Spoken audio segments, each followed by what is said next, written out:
Olá, meus amigos, minhas amigas, salve, salve! Viemos aqui fazer o quê?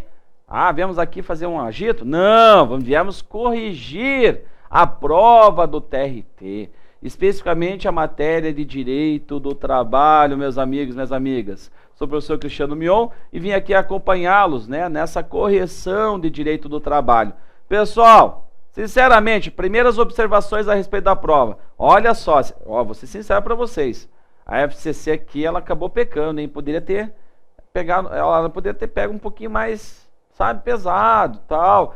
Eu achei até que foi uma prova intermediária, assim, tipo, sabe, foi média, uma prova média. Poderia ter dificultado e tal. E ainda detalhe, teve uma questão aqui que ela entrou dentro do direito do trabalho, que eu vou trazer meu posicionamento, mas no perfil da banca eu vou responder essa questão, tá? Pela forma do histórico dela.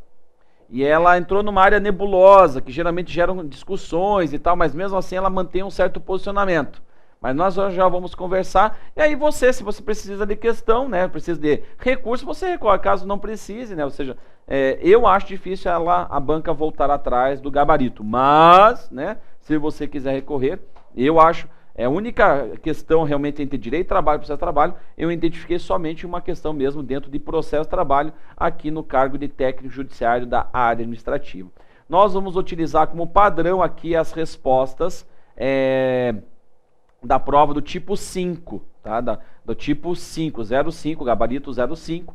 Então, caso você tenha alguma dúvida, alguma coisa, por gentileza, óbvio que nós estamos aqui para solucionar. E a ideia da correção aqui é trazer qual é o gabarito e dizer o porquê está correto, porque está errado. Fazer uma análise um pouquinho mais apurada, porque é assim que você faz após uma prova de um concurso. Você tem que sentar, você tem que analisar a prova, ver o que você errou, se você acertou, por que você eventualmente acertou, se você acertou porque realmente sabia, ou só porque era a única alternativa possível.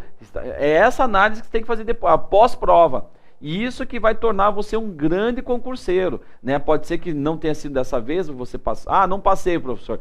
Tudo bem, levanta a cabeça, você fez o que você podia, estava ao seu alcance, e eu vou dizer para vocês, pelo menos aqui dentro do direito de trabalho, processo de trabalho, eu posso garantir tranquilamente que você viu todas as questões que caiu na prova. Quem estudou, quem fez nosso curso online, quem teve acesso ao material escrito, a gente trabalhou de ponta a ponta, você conseguiria responder tranquilamente qualquer uma dessas questões, tá? E aí que tá, tem uma questãozinha ali que é meio nebulosa, e eu entendo talvez que eventualmente a banca não venha mudar. Se ela mudar, que bom, daí ela já começa a tomar um certo rumo. Agora, se ela não mudar, gente, sinceramente, ela está apenas aplicando o que ela vem entendendo nos últimos anos, tá bom? Bom, gente, vamos começar então a análise. Só antes disso, parou tudo, produtor. Deixa eu ver aqui o negócio. Calma aí. Olha só, você que está saindo do TRT, pessoal, não quer nem falar de concurso. Calma, dá um tempo para você agora, mas não pare de estudar. Nós temos na sequência agora 2 TRTs. Nós temos o TRT da 23ª região do Mato Grosso, bem como também do TRT da 14ª região, que é de Rondônia e Acre. Estão com as inscrições abertas. O do TRT do Mato Grosso vai até dia 22 de dezembro de 2015, as inscrições, bem como também Rondônia e Acre, dia 14 de dezembro de 2015. Esses 2 TRTs estão com os editais abertos. A prova do TRT de Mato Grosso vai ser dia 21 de fevereiro de 2016. E também no caso do TRT da 14ª região, Rondônia e Acre, a prova está prevista para dia 28. Eles colocam assim, data provável, Porque é uma data prevista, pode ser que tenha a modificação, mas é previsto para o dia 28 de fevereiro de 2016. Gente, agora não é hora de parar, não. Se você tem condições... mas eu tenho família, será que não valeria a pena às vezes você estudar, passar um TRT, levar a sua família, dar uma estrutura, depois consegue uma permuta, alguma situação dessa? Gente, tem que ser analisado. Pense bem, sinceramente eu sou um cara suspeito, porque eu acho que o concurso público traz uma certa qualidade de vida que dificilmente você tem dentro de uma empresa privada. Tem gente que gosta, tem gente que tem perfil, mas você que procurou o concurso público, provavelmente você tem um motivo para estar procurando. E esse motivo não pode desaparecer de você. Se você identificou que você tem esse perfil, vá atrás dos seus sonhos, vai atrás desse cargo, não desista facilmente. Tem muita gente que leva a bordoada, levanta e continua andando. E é essas pessoas que eu encontro hoje nos corredores dos tribunais. Tenho diversos alunos que isso é de ponta a ponta. Tenho diversos alunos, tem gente lá no Pará, tem gente em Minas Gerais, tem gente em Goiás, tem gente em São Paulo, tem gente em Salvador, Bahia, gente, tem um monte de lugar, né? Então cuidado com essa questão de você levar a bordoada, cair, é a hora de você levantar, estudar o porquê que você errou, tentar evitar os erros e continuar persistindo. É essas pessoas que vão ter aquela qualidade de vida que tanto está almejando, que tanto está lutando. Beleza? Além disso, fique atento. Vou falar aqui do meu queridíssimo amigo, professor, meu irmão, professor Milvio, que é o carro-chefe dele, que é a prova INSS, gente. Aproveite os conhecimentos básicos que você tem e foca. O edital está para abrir agora em dezembro, gente. Dizem até que uma data provável seria dia 18 de dezembro, até dia 18. E a prova lá para depois de fevereiro. Então, fique atento que é um baita de um concurso também, nível federal. Não adianta, a União é um dos melhores empregadores. Então, faça, né, por merecer uma vaga nesses lugares. Beleza? E você conta com toda a equipe aqui do curso íntegro. Professora Daniela, professor França, professor Milvio, que é o professor responsável pelo direito previdenciário. Nós temos... Gente, tem diversos professores Jeff, gente, tem muita gente. Entra no nosso site, veja quais são os professores. Se eu for ficar falando aqui todo mundo, vocês vão ver que somando a experiência de todos aqui, meu Deus, vamos ter um século aqui. É muito mais do que um século de experiência, beleza? Gente, então vamos lá, vamos corrigir de uma vez essa prova, que todo mundo está ansioso para saber quais são as questões, se pode, não pode ter recurso e tudo mais. Gente, me desculpe só que a garganta está um pouquinho rouca, né? Estou com uma voz um pouco mais sensual. Né, o produtor está até arrepiado, falou assim, meu Deus, que voz sensual que você está. Não é que eu realmente estou um pouco rouco, né? Então vamos agora analisar cada uma das questões, começando então pela questão número 21. Acompanha comigo lá, vem aqui. É incorreto afirmar que a prescrição do direito de reclamar. Então ele quer a exceção, veja aqui, ele não, exceção não, desculpe, o que é incorreto? Aqui, ó, destacando bem grande ainda para você a banca, é incorreto. Não corre a prescrição, gente, não corre contra os menores de 18 anos. Está certo ou está errado? A questão do 21, a alternativa A, gente, está correta, gente. Por quê? O artigo 440 da CLT traz exatamente essa previsão, que a prescrição não corre para os menores de 18 anos, só começa a tramitar quando ele completa 18 anos. Alternativa B, da anotação da carteira de trabalho sua retificação, para fins de prova junto à Previdência Social, se inicia da data do término do contrato de trabalho, cessando 2 anos depois, gente. Eis aqui nossa alternativa errada. Por quê? O artigo 11, parágrafo 1º da CLT, menciona pra gente que a anotação de carteira ela é imprescritível. Eu falei isso na aula de prescrição, gente. O que isso significa, gente? A ideia você pode pedir um vínculo lá da década de 70, não tem problema. Claro que não. Não tem problema. Você pode tranquilamente solicitar, mas por quê? Porque você não está pedindo verbas trabalhistas. Por isso que é imprescritível. Você não aplica a prescrição de 2 e 5 anos. Você pode pedir, porque é somente para fins de prova junto à Previdência Social. Você quer, na verdade, ali, às vezes, somente a aposentadoria. Então, nesse caso, você pode pedir de quando você quiser. Então, a alternativa qual é? Dizendo que, né, se aplica a prescrição no caso da carteira, a anotação de carteira? Não, não se aplica. Então, a alternativa incorreta é a alternativa B. Vamos ver o restante, gente? Olha só. Verbas rescisórias conta-se igualmente tanto para trabalhadores urbanos quanto para os rurais. Exato. O artigo 7º da Constituição Federal, que traz que as regras são aplicadas tanto para os urbanos quanto os rurais, e especificamente no inciso 29 da Constituição Federal, prevê a mesma prescrição para os dois. 2 anos após extinção contratual, retroagindo 5 anos. Bienal, a prescrição bienal e quinquenal. D, gente, de horas extras prescreve após 2 anos de cessado o contrato de trabalho, podendo o trabalhador urbano e rural requerer apenas o período abrangido pelos últimos 5 anos da data do juizamento da ação. Mesma regrinha, gente, artigo 7º, inciso 29 da Constituição, bem como também o artigo 11, né, da CLT, que fala da prescrição bienal e quinquenal. E para finalizar, exatamente aquela regra que nós aprendemos, 2 anos para você entrar com a ação, e no momento que você entra com a respectiva reclamatória, você pode retroagir 5 anos. E, no caso E, da concessão das férias ou pagamento da respectiva remuneração, é contado do término do período concessivo, ou se for o caso da cessação do contrato de trabalho. Exatamente, gente. Isso está no artigo 149 da CLT. O artigo 149 fala que inicia a contagem do prazo prescricional das férias quando termina o período concessivo. Então, na data do término do período concessivo, que nasce o seu direito de solicitar o direito às férias, sendo que você tem 5 anos para solicitar, a não ser que o contrato seja extinto, daí você tem 2 anos para retroagir 5, tá? Artigo 149, então a alternativa que você deveria assinalar, a alternativa B de bola, beleza? Gente, próxima questão. A próxima questão diz assim, ó. João, metalúrgico, após a homologação de sua rescisão do contrato de trabalho, celebrado perante órgão sindical de forma idônea, tá? Insatisfeito, propôs demanda contra sua ex-empregadora perante a Comissão de Conciliação Prévia, instituída na localidade de sua prestação de serviço.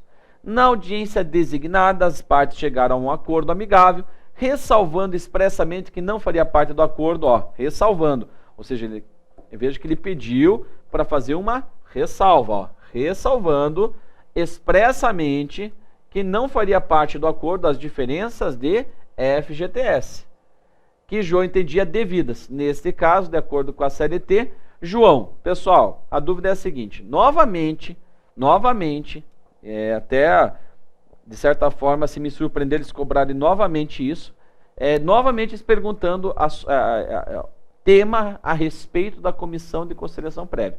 Na última prova de 2013, mesma coisa, perguntaram também, fizeram uma questão em cima da CCP, da Comissão de Conciliação Prévia. Gente, a ideia é a seguinte, quando você vai para a CCP, Comissão de Conciliação Prévia, e faz um acordo, veja que ali ele tem eficácia liberatória geral, o que você está quitando. Isso quer dizer o seguinte, que o que você está quitando ali perante a CCP, você não pode mais questionar perante a Justiça do Trabalho, você está dando quitação. Agora, você pode pedir uma ressalva. Ó, esse assunto eu não concordo, então nós não estamos quitando essa parte, permitindo que ele possa entrar com a ação exatamente desse assunto que ele acabou de pedir a ressalva. Então a ressalva é no sentido de ele dizer que ele não concorda e que ele pode questionar perante a Justiça do Trabalho. E isso está previsto no artigo 625e, parágrafo único. Então vamos ver as respostas? Veja, não poderá ingressar com reclamação trabalhista contra a sua ex-empregadora, pois foi a sua iniciativa de não quitar integralmente os direitos oriundos do extinto contrato de trabalho. Não, gente, ele poderá entrar somente naquela parte que ele eventualmente pediu a ressalva. Então a alternativa A está errada. B, não poderá ingressar com reclamação trabalhista contra a sua ex-empregadora, pois escolheu uma das formas de solução dos conflitos trabalhistas, que foi a esfera extrajudicial, renunciando ao seu direito de ação. Não, gente, ele não renuncia o direito de ação dele. Ele ainda assim permanece com o direito de ação. Tanto é que ele pediu a ressalva daquela verba e não fez a quitação daquela verba. C, não poderá ingressar com reclamação trabalhista, devendo procurar a justiça comum para pleitear diferente da FGTS que entende devido. Não, gente. Ele tem que ingressar, na verdade, perante a Justiça do Trabalho, não perante a Justiça estadual, comum, federal, estadual, porque não é a justiça correta não é a justiça competente para essa matéria. Então, nesse caso, veja que decorre da relação de trabalho, teria que ser perante a Justiça do Trabalho. D, poderá ingressar com reclamação trabalhista contra sua ex-empregadora, pleiteando todos os direitos que entende? Não, não pode ser. Deixa eu olhar aqui mais para baixo. Opa, não, para cima, na verdade. Que entende devidos decorrentes de seu extinto contrato de trabalho, uma vez que o acordo perante a Comissão de Conciliação não possui eficácia liberatória geral para a empresa. Existe sim a eficácia liberatória geral para a empresa, gente. Ou seja, no momento que a pessoa, ela quita perante a CCP, é exatamente isso que acontece, a eficácia liberatória geral para a empresa. É uma tranquilidade para a empresa e para o empregado, porque os dois fizeram um acordo. Ou seja, nós estamos quitando essas verbas que nós estamos aqui colocando no acordo. Você não pode questionar, não pode mais solicitar isso perante a Justiça do Trabalho, a não ser que você tenha ressalvado alguma coisa. E a alternativa aí, gente? Então, a alternativa D está errado, porque tem sim eficácia liberatória geral. E E, poderá ingressar com reclamação trabalhista contra a sua ex-empregadora, pleiteando somente os direitos ressalvados, correto? Ó, somente os direitos ressalvados no acordo perante a CCP, uma vez que o restante dos pedidos possui eficácia liberatória geral para a empresa. Eis a alternativa que você deveria assinalar, conforme artigo, vamos colocar aqui, artigo 625E, parágrafo único, tá, gente? Da CLT. Da CLT. Beleza, gente? Eis então a nossa resposta. Uma resposta tranquila. Não estava difícil essa questão, gente. Próxima questão, gente. Questão número 23, que fala assim, ó. Mário, empregado da empresa X, foi despedido por justa causa por ter praticado ofensas físicas contra o seu chefe. Então veja que ele cometeu realmente justa causa. Por quê? Tá aqui, opa, deixa eu só apagar, gente. Ele cometeu falta grave mesmo, justa causa, porque ele acabou ofendendo, né, fisicamente o seu chefe, seu superior hierárquico. Ingressou com ação trabalhista contra sua ex-empregadora, mas não comprovou suas alegações de que agiu dessa maneira por ter sido ofendido em sua honra por seu superior hierárquico. Razão pela qual a sentença trabalhista manteve a justa causa. Então, ó, a sentença manteve a justa causa, aplicada com motivo da rescisão do contrato de trabalho. Neste caso, Mário terá direito, além do saldo de salário, gente. Pessoal, quando a pessoa é mandada embora por justa causa, ela perde todos os pagamentos de forma proporcional, bem como a parte indenizatória. Então, o que acontece? Não tem direito a aviso prévio, não tem direito a aviso prévio, não tem direito. Ela só vai receber o que é direito adquirido, tá? Que é saldo, resumindo, né? Saldo de salário, férias simples e férias vencidas, ponto. Que são as férias que eventualmente já passaram e que ele tem direito, é um direito adquirido, não consigo mexer nessa parte. Diferente das férias proporcionais que ele ainda estava adquirindo o direito. Agora as férias simples, que você já passou pelo período aquisitivo, mas não usufruiu das férias, férias simples, tem direito. Férias vencidas, passou do período aquisitivo e também passou do período concessivo. Férias vencidas, também deve ser quitado com ele essas férias, porque é um direito adquirido. Então, saldo de salário, férias simples e férias vencidas. Gente, ele não tem direito a aviso prévio, não tem direito a 13º proporcional, não tem direito a férias proporcionais, não tem direito a multa de 40%, não tem direito ao levantamento do FGTS, não tem direito ao seguro-desemprego. Então, você tinha que procurar a questão das férias, saldo de salário e a parte das férias simples e vencidas. Vamos lá, vamos procurar. Alternativa A, que fala o seguinte: 13º salário, proporcional e férias vencidas, mais 1/3, além do saque dos depósitos da FGTS sem a multa de 40%. Errado, porque isso daí não tem acesso a nenhuma dessas verbas. B, nenhuma outra verba rescisória em razão da prática de conduta tipificadora de justa causa. Não, eu não posso mexer no que é direito adquirido do empregado. Então, nesse caso, a B também está errada. Férias vencidas, mais 1/3 que já tinha adquirido, gente. Nesse caso, vejo que a alternativa está correta, porque nesse caso ele tem direito às férias vencidas, tá? Porque é um direito adquirido. Aviso prévio, 50% do 13º, não. 50% das férias vencidas também não. Sem direito ao salário pessoal e da multa de 40%. Também está errada a D, tá? A B também e a A também. E todas as verbas rescisórias como dispensa sem justa causa. Errado, né? Muito errado. Então, a alternativa C, que é a que condiz com o enunciado. Tá bom, gente? Então, alternativa correta, alternativa C. Questão número 24. Olha lá, produtor. Chegamos. Referente... Não é essa a questão. Pensei que era outra. Não. Olha só. Referente ao aviso prévio, considere. Gente, aqui é bem tranquilo.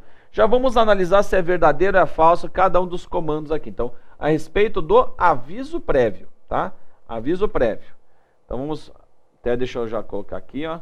Beleza. O aviso prévio é a comunicação que uma das partes do contrato por prazo indeterminado faz à outra, informando sobre a sua intenção, ótima essa palavra, intenção, não terminou o contrato ainda, né? Sobre a intenção de rescindir o respectivo contrato, integrando tal período do tempo de serviço do empregado, independente se for indenizado ou trabalhado, gente. Essa alternativa, esse item está correto, gente. Está correto, tanto é que aqui eu sugiro a leitura do artigo 487, parágrafo 1º, que destaca para a gente que faz parte, que integra o tempo de serviço, gente. E é essa a ideia mesmo, é comunicar, estipular um prazo para o término do contrato, e veja que esse período do aviso prévio, ainda o contrato não terminou, gente. Tanto é que tem o OJ 82 que fala, né, que se o aviso prévio for indenizado, cumprido, veja que ele faz parte do contrato de trabalho. A OJ 83, melhor dizendo também, tem que ler as duas, 82 e 83. 83 fala que você só começa a contar a prescrição bienal depois do aviso prévio, até mesmo se for indenizado. Então, cuidado. Sugestão de leitura com o artigo 487, parágrafo 1º, bem como também as OJs 82 e 83 para complementar os seus estudos, tá? Isso é importante para você entender. Então, o item 1 está correto. Beleza, vamos lá. Item 1, correto.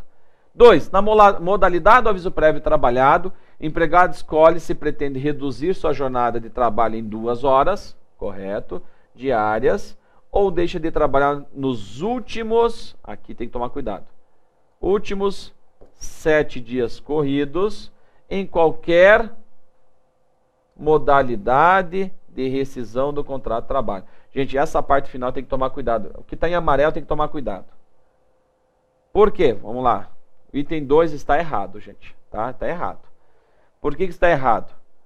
Primeira coisa, é uma opção, isso aqui tanto é que está previsto, tá?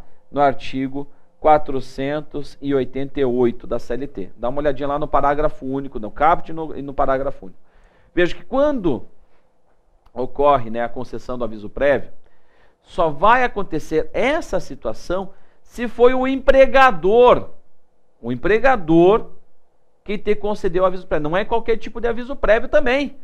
Porque se você for, veja só, ele coloca assim, ó, na modalidade do aviso prévio, né, de prévio trabalhado, o empregado escolhe se pretende reduzir a sua jornada de trabalho em 2 horas diárias ou deixa de trabalhar nos últimos 7 dias em qualquer modalidade de rescisão do contrato de trabalho. Não, por exemplo, não é qual tipo e qualquer modalidade de rescisão contratual. Primeira coisa, tem que ser uma rescisão que o empregador tenha mandado ele embora ainda sem justa causa. Aqui está o primeiro erro. Segundo erro, a lei, o artigo 488, não fala que são nos últimos 7 dias. Ele fala assim, ou reduz 2 horas, é o empregado que escolhe, por sinal, ou 2 horas ou 7 dias corridos. Ponto final, gente. Então, nesse caso, não seriam os últimos também. Teria, né, tomar um certo cuidado com essa parte. Então, o item 2 está errado, tá? 3. A confirmação, vou ter que apagar aqui tudo, gente, para poder descer. A confirmação do estado de gravidez durante o período de aviso prévio trabalhado e indenizado não garante à empregada gestante a estabilidade provisória no emprego. Como não? Eu falei isso em sala. Cuidado, artigo 391A da CLT diz que tanto o aviso prévio cumprido ou indenizado, a mulher, se ela engravidar durante o período do aviso prévio, entende-se que é durante o contrato de trabalho. Não terminou o contrato, então ela permanece com direito à estabilidade. Ela tem que ser reintegrada. Tem que fazer uma análise, gente, do artigo... Primeiro, a resposta está no artigo 391A.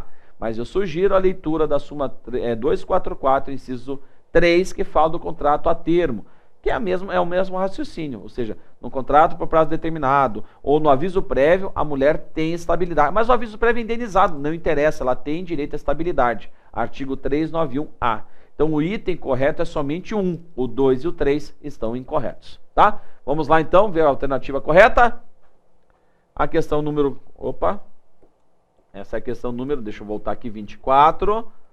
Vamos para cá. 24. Resposta correta, somente a alternativa E, que é o item 1, que está correto. Tá bom, gente? Beleza?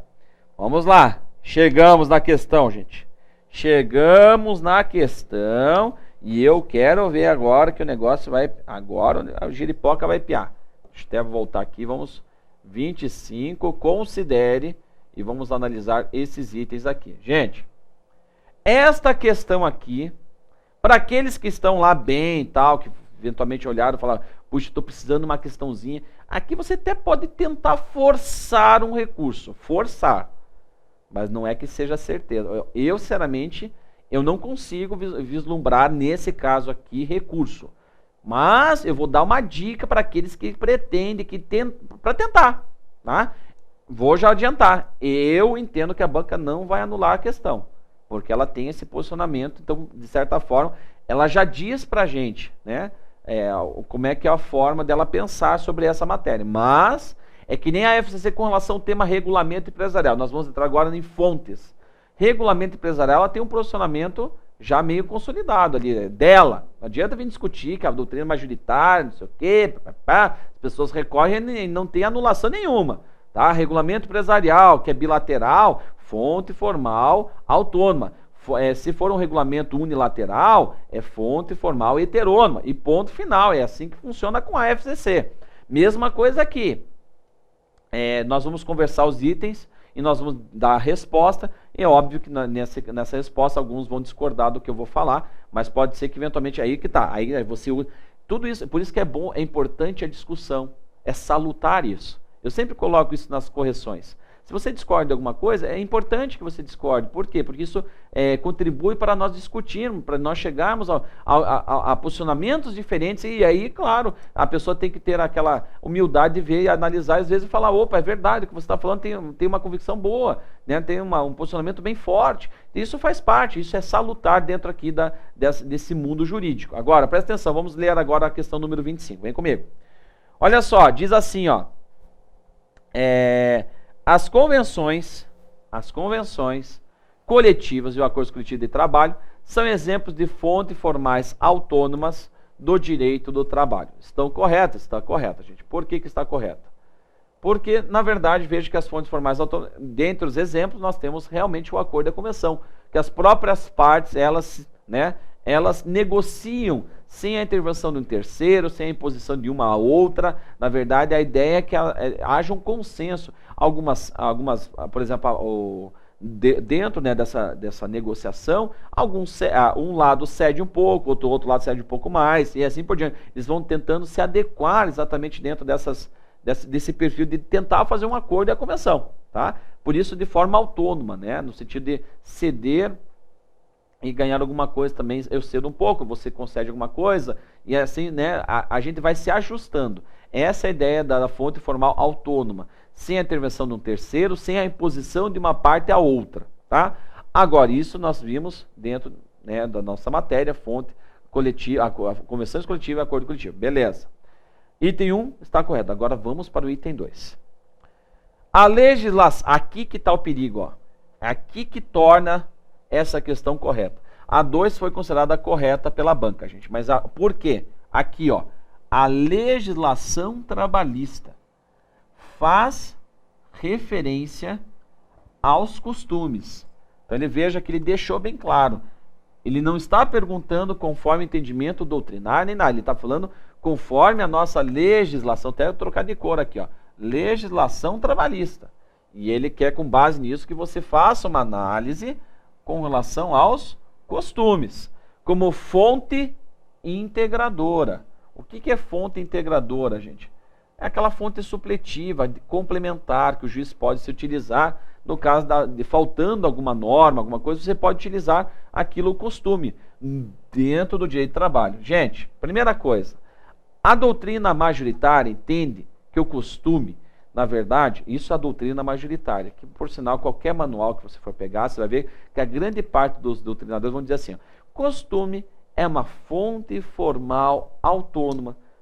Isso você pega a professora Volha, você vai pegar, gente, diversos autores vão dizer que é uma fonte formal autônoma. Mas além dela ser uma fonte formal autônoma, entende que ele tem dentro da sua característica essa intenção de complementar, completiva e integrativa.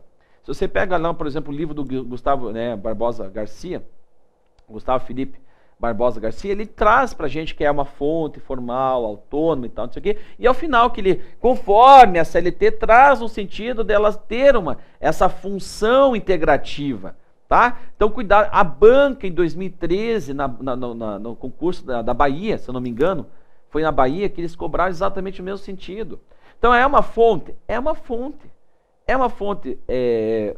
formal pela doutrina majoritária? Sim, é uma fonte formal autônoma. Fonte formal autônoma. Agora, você pode defender o que no concurso? No teu recurso, melhor dizendo, desculpe.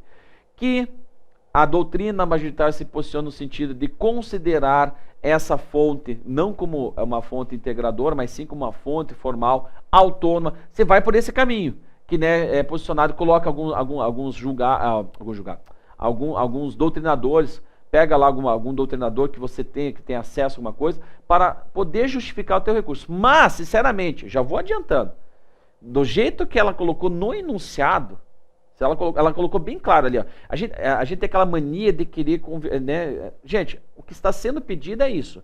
Ó, ele fala assim, considere a legislação trabalhista, no artigo 8º, aonde é que está previsto? No artigo 8º, tinha até esquecido de dizer o artigo. Artigo 8º. O artigo 8º elenca o costume, os usos e o costume de uma forma integrativa, de uma forma supletiva.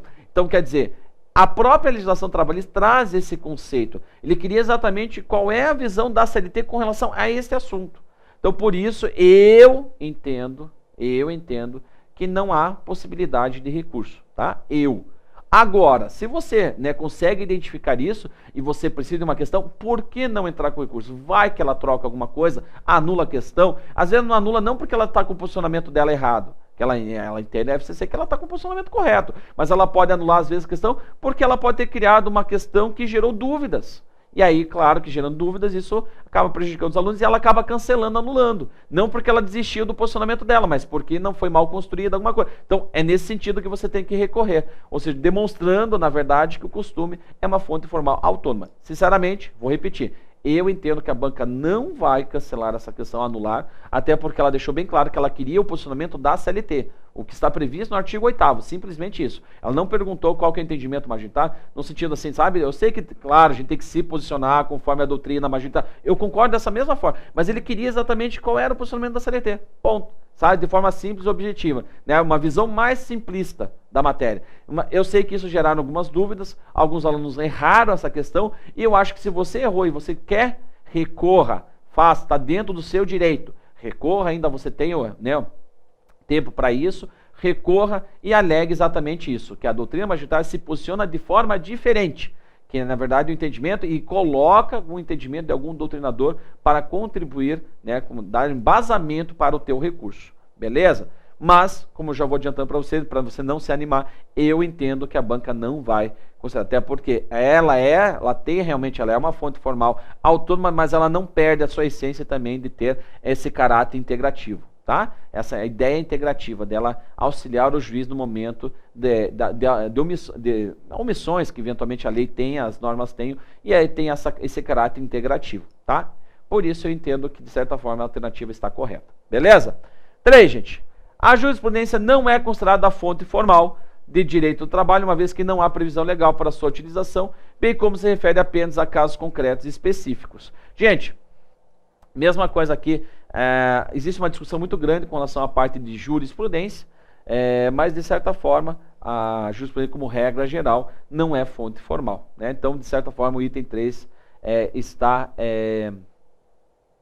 então o item 1 e 2 a jurisprudência, deixa eu ler novamente, vamos lá, vamos ler de volta só para não falar besteira. A jurisprudência não é considerada fonte formal de direito do trabalho, uma vez que não há previsão legal para a sua utilização. Tá aqui, ó, o erro está aqui, ó. Na verdade, ela não é uma fonte formal, ela também é considerada uma fonte supletiva, tá? Conforme o artigo 8º. Aqui o artigo, gente, que você tem que fazer análise, é o artigo 8º.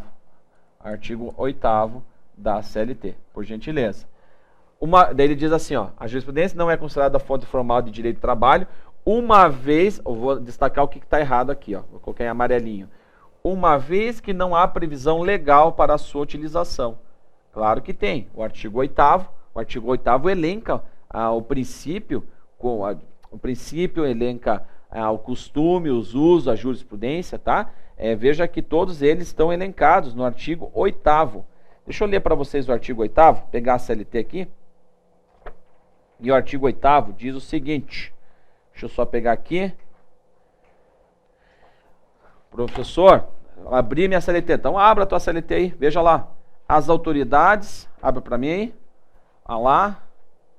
Olha lá, então presta atenção, as autoridades administrativas e a Justiça do Trabalho, na falta de disposições legais ou contratuais, decidirão conforme o caso pela jurisprudência, por analogia, equidade e por outros princípios e normas gerais de direito, principalmente do direito do trabalho, ainda de acordo com os usos e costumes do direito comparado, mas sempre de maneira que nenhum interesse de classe ou particular prevaleça sobre o interesse público. tá? Então veja que de certa forma ele utilizou ali, dizendo que não existe, né, previsão legal. Existe, está no artigo 8º a possibilidade de utilização como fonte integrativa, como fonte supletiva. Não é uma fonte formal, porque não é formalizar, não é uma norma, não tem, né, não tem uma força coercitiva de norma. E nesse caso é considerado uma fonte supletiva. Então, esse é o entendimento, por isso que está errado. Por isso que está errado, dizendo que não existe previsão legal. Então, o item 3, voltando lá, o item 3 está errado e foi considerado aqui os itens 1 e 2, tá? Deixa eu só arriscar aqui. 1 e 2 como corretos. Então, a alternativa correta está aqui, ó, 1 e 2, alternativa C, gente, tá? Repetindo, eu acho muito difícil a banca voltar atrás dessa decisão, tá bom? Bom, gente, 26, estamos terminando aqui nossa correção, duas últimas questões. Juliana, gerente regional de vendas e exercente de cargo de confiança, foi informada que iria ser transferida para trabalhar na filial de sua empregadora, acarretando a mudança de seu domicílio sem que fosse comprovada pela empresa a real necessidade de serviço naquele lugar e sem a sua anuência. Olha só, então, aqui está a resposta, gente. Então, gerente, ela é gerente de vendas, exerce o cargo de confiança, foi informada que ela ia ser o que, gente? Transferida para trabalhar numa filial de sua empregadora, acarretando necessariamente a mudança de seu domicílio, ou seja, propriamente a transferência, sem que fosse comprovada pela empresa a real necessidade de serviço naquele lugar, ou seja, veja que não tem, sem que fosse comprovada pela empresa a real necessidade de serviço. Então, cuidado que ela não conseguiu demonstrar isso. Diante dessa situação, gente, o que acontece? Pessoal, artigo 469 da CLT fala sobre a transferência do empregado, né? Como é que funciona? A regra geral é que o empregador é vedado transferir o empregado sem a sua anuência. Sem a sua anuência.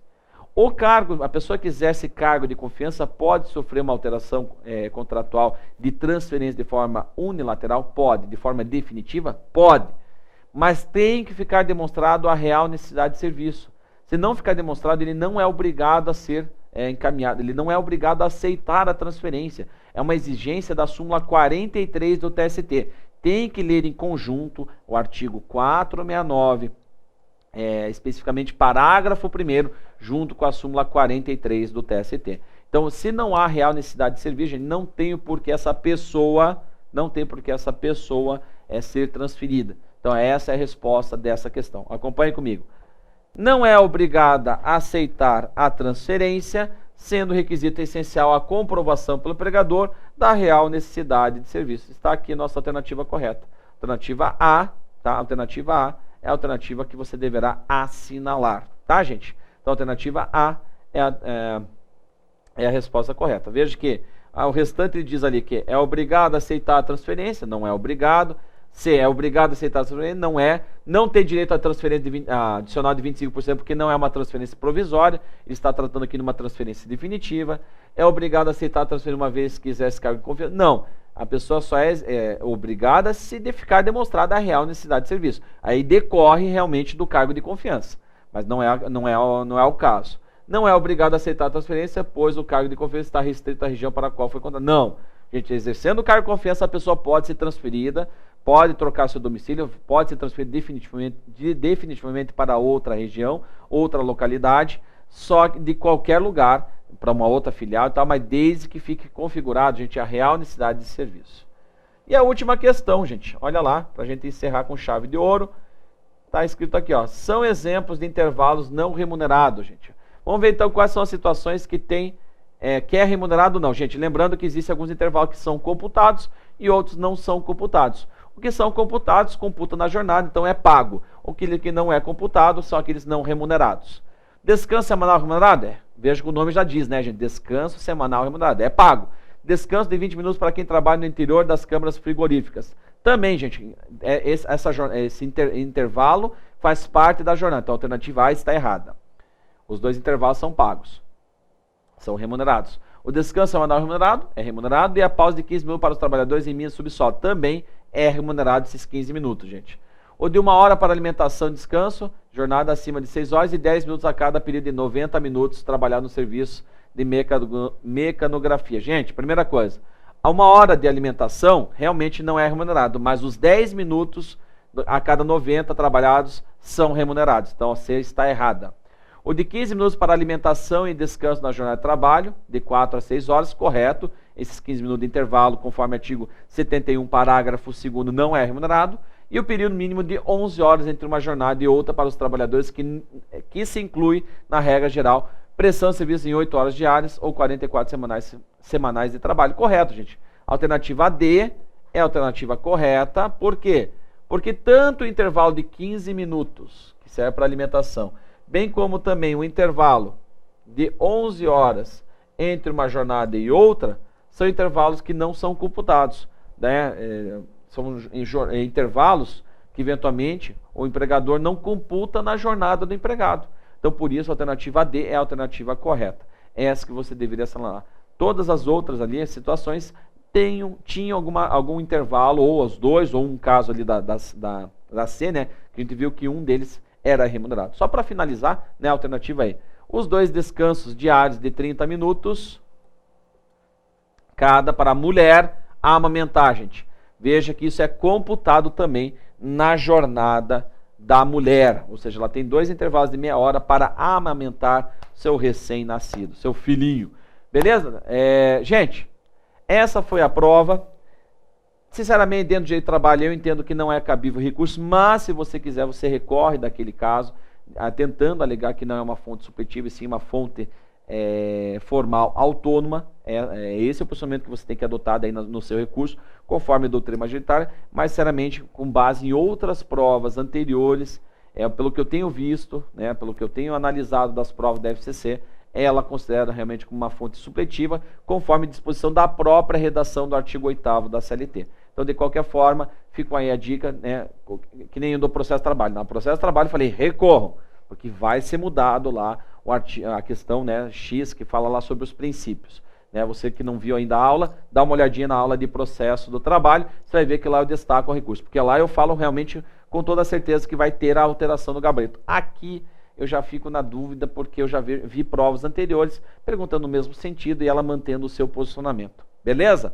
Pessoal, espero que vocês tenham gostado aqui da explicação, que vocês tenham gostado aqui da revisão da matéria, de qualquer forma, porque é uma revisão, e qualquer dúvida nós estamos à disposição. Pode me procurar no Facebook, fique à vontade, tá bom? Pessoal, um grande abraço, sucesso. Se você passou, parabéns, você fez por merecer. Se você eventualmente não teve ainda a nota suficiente, você acha, então, o ideal é você aguardar tudo acontecer e tal, mas se você não conseguiu alcançar a nota mínima para ter a redação corrigida e tal, continua estudando, vale a pena. Eu acho que esse é um projeto de vida que você não pode desistir na primeira bordoada que você leva da vida. É assim que a gente sabe quem são os verdadeiros vencedores. Um grande abraço, meus amigos, tudo de bom, tchau, tchau.